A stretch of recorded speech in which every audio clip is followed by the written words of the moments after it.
YTN은 지난해부터 수행기사를 상대로 한 대기업 임원들의 갑질 문제를 연속 보도하고 있는데요. 이번에는 현대 두산인프라코어 부사장이 수행기사를 가족 행사나 유흥주점 방문에 수시로 동원한 것으로 확인됐습니다. 수행기사는 사적 지시와 52시간이 넘는 초과 근무에 시달렸지만 제대로 된 대가는 받지 못했습니다. 김철희 기자가 단독 보도합니다. 인천시 연수구에 있는 한 술집. 건물 1층과 지하를 일반 음식점으로 등록해 유흥업소 집합 금지 기간에도 운영을 해왔던 곳입니다. 그런데 위층 유흥주점에서 일하던 접객원들이 밑으로 내려와 손님과 함께 술을 마시는 형태로 운영됐습니다.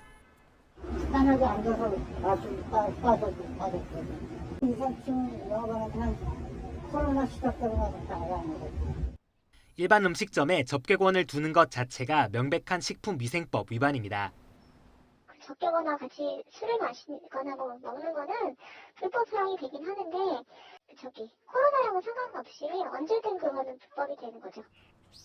YTN 취재 결과 현대 두산인프라코어 A 부사장은 이곳을 수시로 출입하면서 회사 차량과 수행 기사를 동원한 것으로 확인됐습니다. 지난해 8월 7일 등 유흥업소 집합이 금지된 기간을 포함해 한 달에 여러 차례 이곳을 방문했다는 것이 수행 기사의 증언입니다. 단골 술집이었기 때문에 그러니까 평균적으로 한 달에 한 3-4번이라고 보시면 되고요. 완전히 노예 같았어요. 사적 지시는 이뿐만이 아니었습니다. 지난해 5월에는 부사장이 장인상을 당했는데 퇴근한 수행기사를 밤에 불러낸 뒤 3일 동안 인천과 서산을 오가도록 지시했습니다. 근무일지에 쉬는 날로 기재된 때에도 약속이 있다고 불러내 운행을 시키는 등 부당 지시는 일상이었습니다. 이러면서 주 52시간이 넘는 초과 노동이 반복됐지만 수당은 전혀 없었습니다. 운이만 그냥 정규직으로 바뀐 거예요. 그러니까 오히려 파견직 계약직보다도 못한 거죠. 수당 자체가 아예 없는데 이러한 부당 노동 행위는 명백한 근로기준법 위반이라는 지적이 나옵니다. 직장 내 괴롭힘 문제가 가능하고 두 번째로는 근로기준법상 휴일, 야간, 기타 등등의 업무 시간 이외에 업무 지시를 했음에도 불구하고 시간의 근로수당을 지급하지 않은 임금 체불에 해당되고 현대 두산인프라코어 부사장은 회사 명의로 낸 입장문을 통해 수행기사에게 사적 지시를 내린 사실을 모두 인정하고 사과했습니다.